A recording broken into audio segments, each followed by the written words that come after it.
今回は大宮総合車両センターの下部組織である東大宮センターと東京大宮総合訓練センターへ向かいます。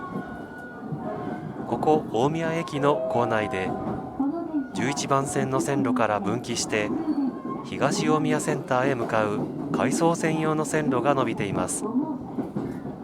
しばらくは東北本線と並走していますが、隣のトロ駅の先で左方向へ離れていきます。ご乗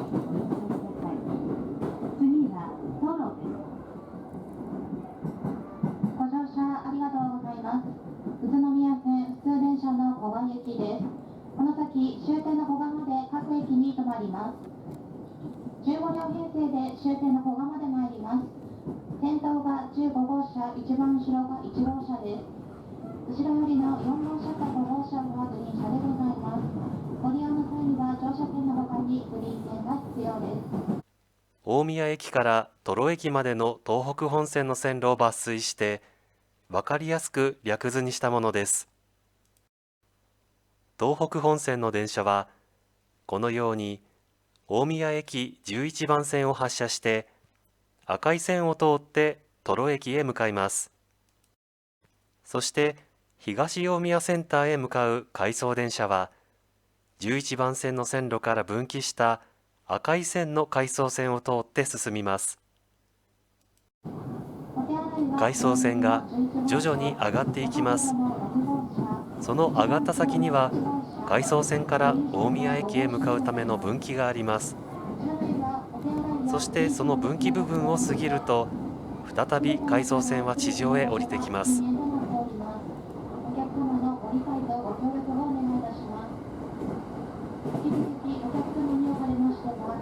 新型コロナウイルス感染症拡大防止の観点から駅や車内などでのマスクの着用、会話を控えめにしていただくことへのご協力をお願いいたします。次はトロに停まります。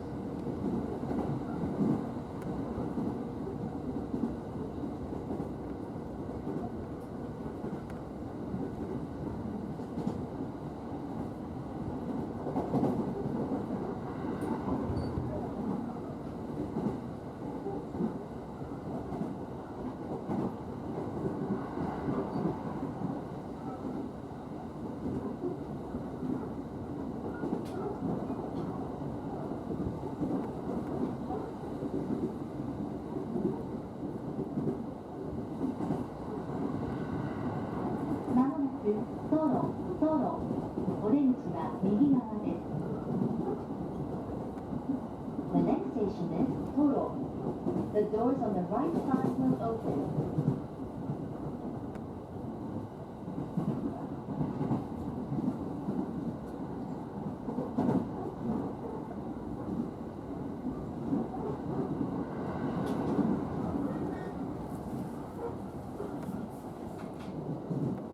トロ駅に到着すると回送線は分岐していき、東大宮センター構内の着発線となっていきます。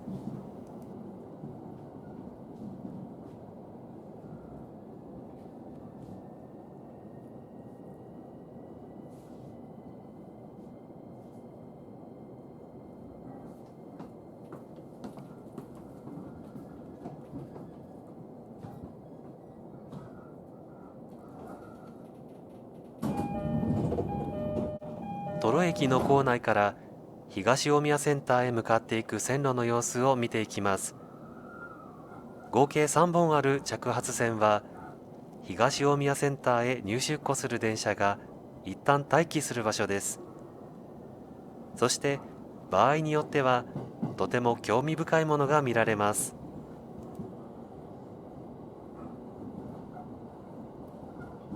次は東大宮です。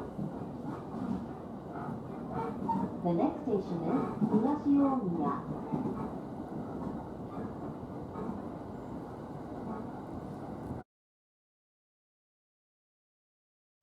武蔵野線を走る武蔵野号や下総号は大宮駅の11番線へ到着します。ところが大宮駅では折り返すことができないため、東大宮センターまで一旦改装されてから、この着発線で折り返します。そして改装線を途中で左方向へ分岐して、大宮駅の3番線まで進みます。武蔵野号や下宇佐号がこのように大宮駅の3番線から発車する表示がある理由はこのためだったのです。それでは先へ進んでいきます。東北本線と並走していた回送線は徐々に左方向へ離れていき、大宮総合車両センター、東大宮センターへ入っていきます。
JR 東北本線土呂駅に到着しました。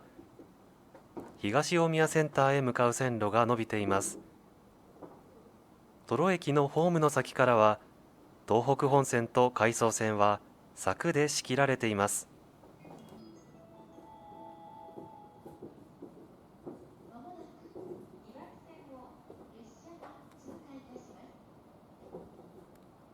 それでは土呂駅から東大宮センターまで線路沿いを歩いていきます。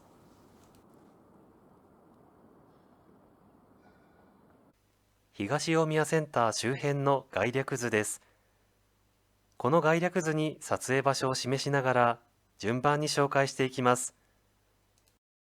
まずは東北本線と並走している着発線の周辺を見ていきます。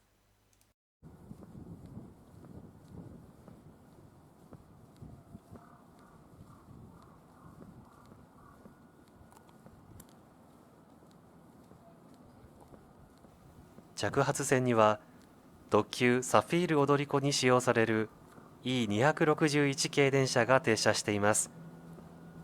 今回向かう東大宮センターは JR で唯一特急型車両専用の車両基地で、全部で5タイプの特急型車両が所属しています。特急サフィール踊り子用の E261 系の他には、かつて特急踊り子などで使用された185系、そして特急踊り子や特急湘南で現在使用されている E257 系、特急日光や特急鬼怒川で使用される253系、特急赤城や特急草津などで使用される651系が所属しています。2021年3月までは島根県にある JR 西日本後藤総合車両所出雲支所も東大宮センターと同じく特急型車両専用の車庫でした。所属するのは寝台特急サンライズ出雲瀬戸でおなじみの285系、そして特急やくもで使用されている381系です。しかし2021年3月に JR 西日本木槻駅の構内にある木槻鉄道部から後藤総合車両所出雲支所へキハ120型機動車7両が転属したため、特急型車両のみが所属する車両基地は東大宮センターのみとなりました。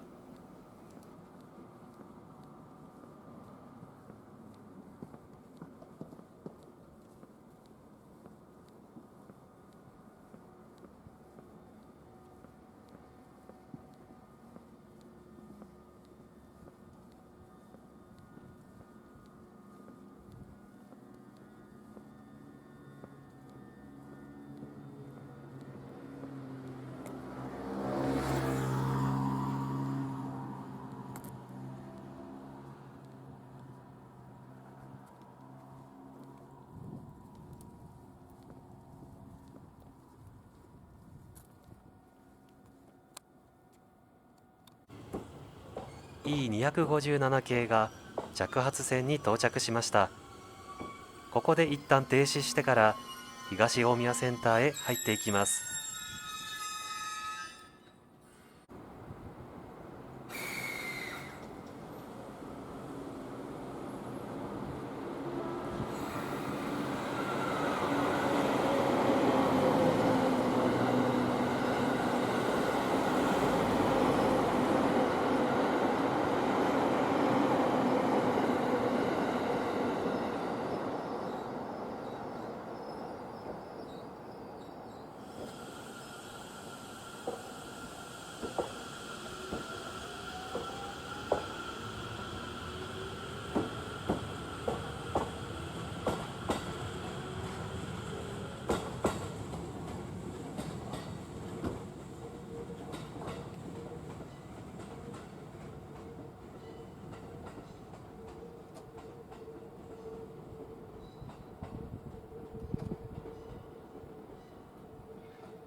いよいよ東大宮センターの敷地に沿って歩いていきます。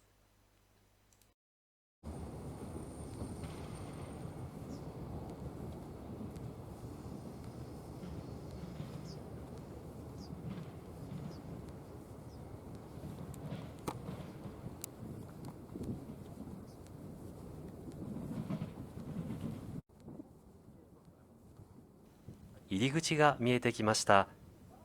ここを入って線路を横断していくと、東京大宮総合訓練センターがあります。奥に見えるのが訓練センター事務所の建物です。一面一線の小さなホームが見えてきました。映像では分かりにくいですが、ホームドアが設置されています。ちなみに、この施設の周辺はフェンスで囲まれていて、周りの線路とはつながっていません。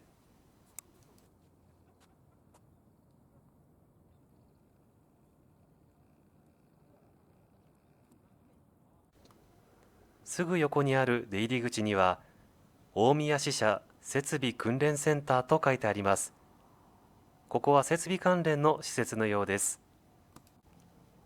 以前、八高線を走っていた209系3000番台が、東京大宮総合訓練センター用の訓練車両として使用されています。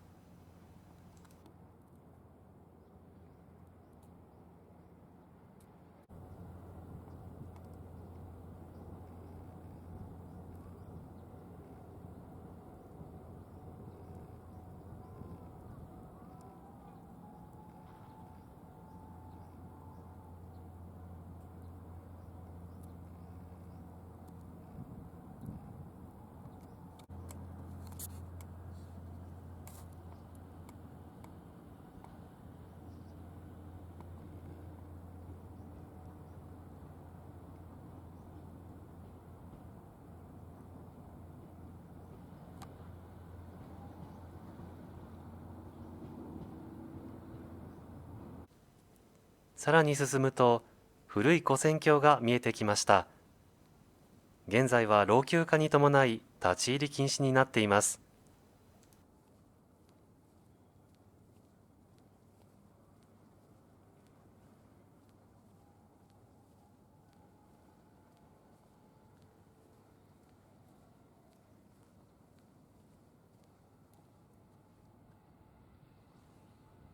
車両の入れ替えなどを行う操車場としての機能を備えているため、東大宮操車場とも呼ばれています。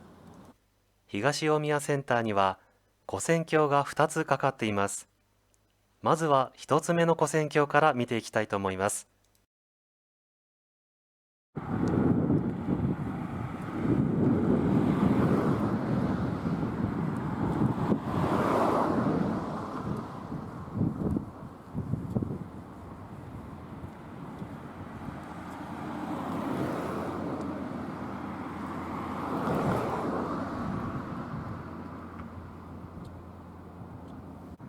敷地の奥に4線ある車両洗浄線へは、この車両洗浄機を通って進みます。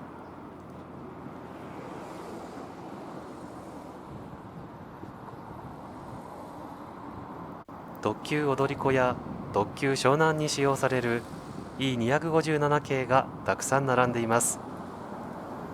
E257 系は9両編成の2000番台と付属編成である5両編成の2500番台があります。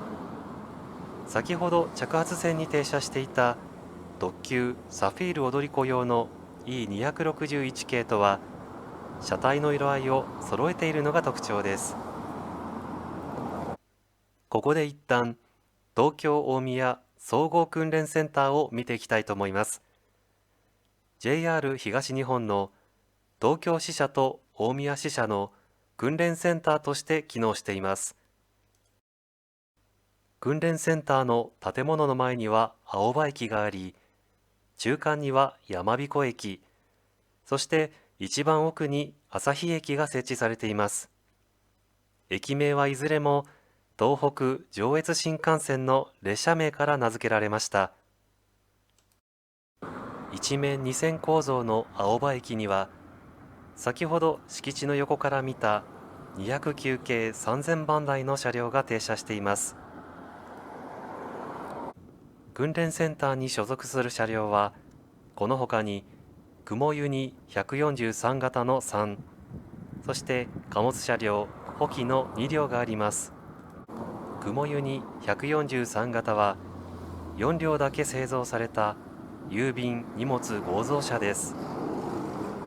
跨線橋の反対側を見ると、一面二線構造の山彦駅があります。この訓練線唯一の中間駅です。そして一番奥に見えるのが一面一線構造の旭駅です。青葉駅から旭駅まで続く訓練線は660メートルの長さがあります。それでは再び車両センターを見ていきます。東大宮センターの収容線は1区と2区に分かれており、どちらも15両編成の車両を収容できる長さがあります。現在いるこの跨線橋周辺が1区にあたるエリアで、主に定期運用についている車両や当日使用される臨時列車が収容されています。そして185系電車が収容されている奥側が2区で、主に改造工事を受ける車両や廃車される予定の車両、そして臨時列車などの定期運用についていない車両が収容されています。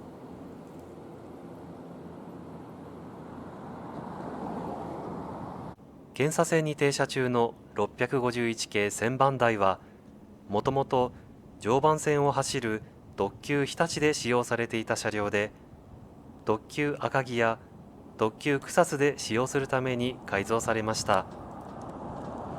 検査線の建物の横には4本の車両洗浄線があります。一番右側に停車している赤い車両は特急日光や特急鬼怒川で使用されている253系1000番台です。もともとは成田エクスプレス用に製造された0番台で、一番新しかった5次車の2編成が1000番台へ改造されました。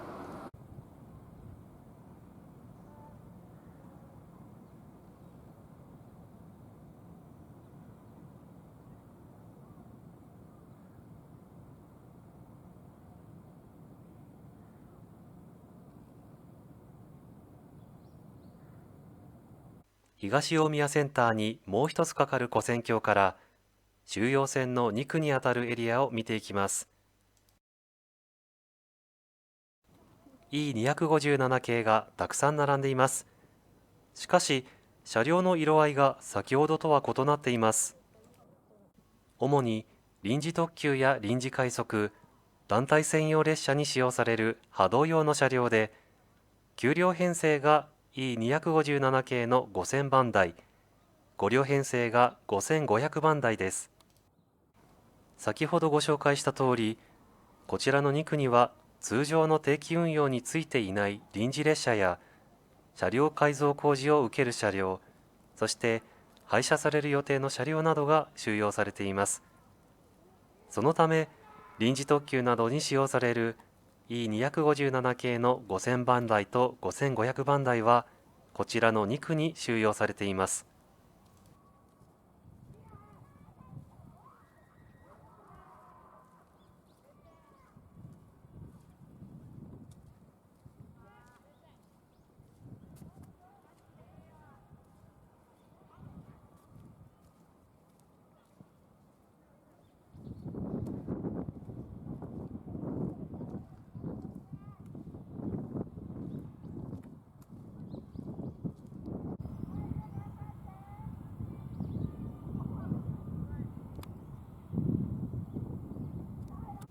かつて特急踊り子で活躍していた185系がたくさん収容されています。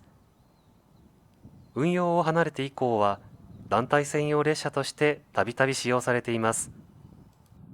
田町車両センターから転属した185系0番台には10両編成と5両編成があります。また、それとは別に上越線などを走るための体感仕様で製造された7両編成の200番台があります。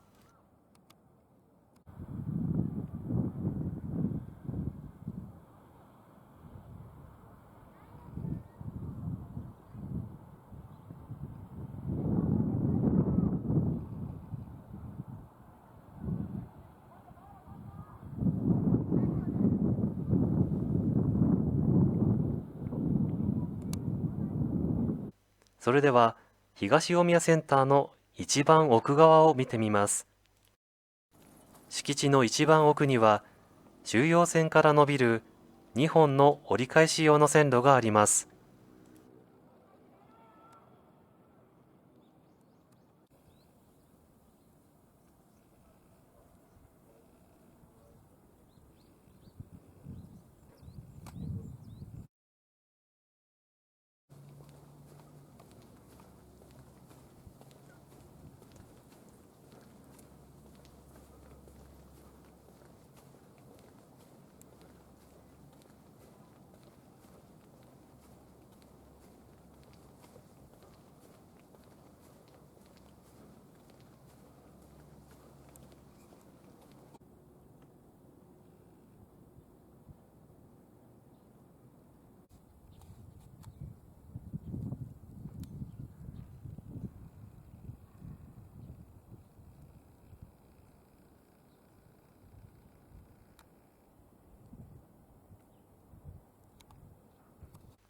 今度は東大宮センターの東大宮駅側を進み、踏切を渡って線路沿いを歩いていきます。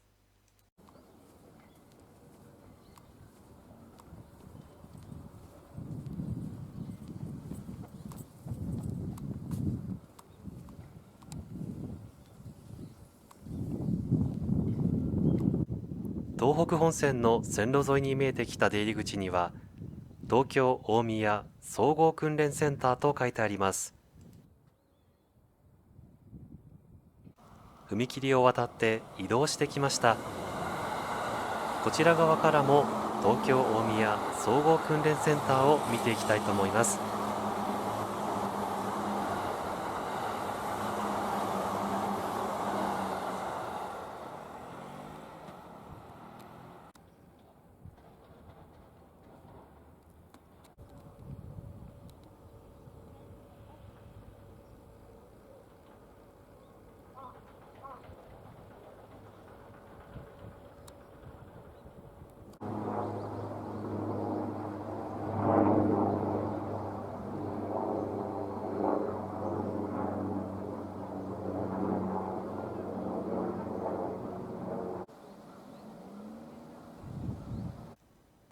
東北本線と並走する東大宮センターの着発線エリアまで戻ってきました。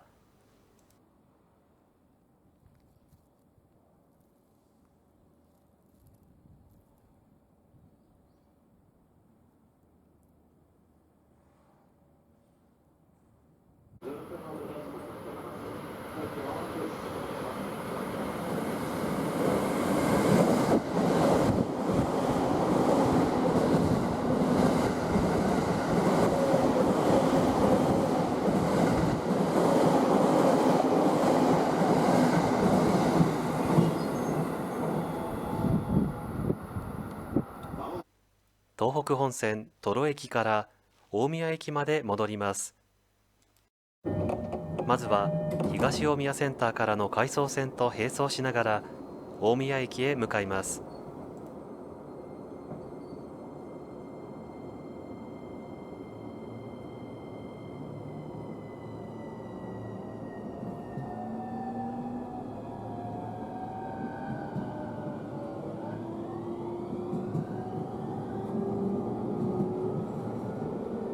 次は大宮です。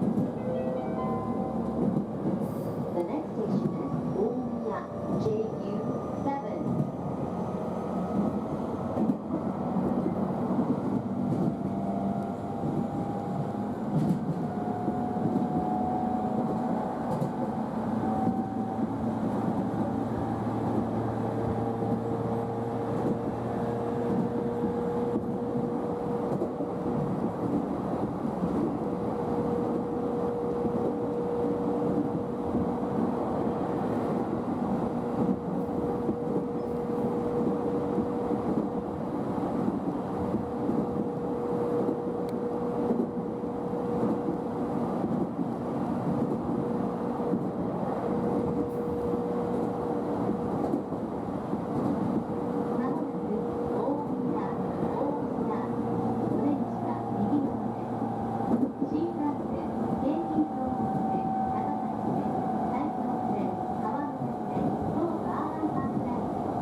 東大宮センターからの回送線が徐々に上がっていきます。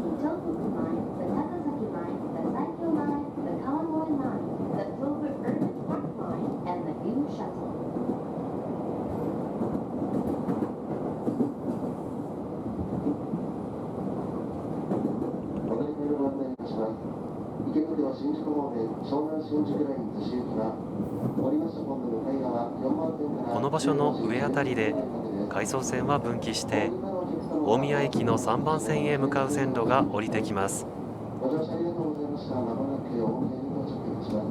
3番線到着お出口右側です。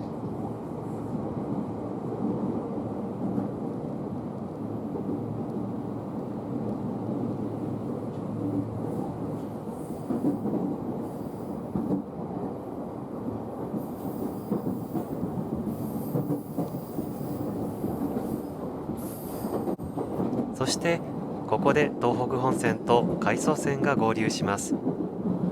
大宮駅の3番線に到着です。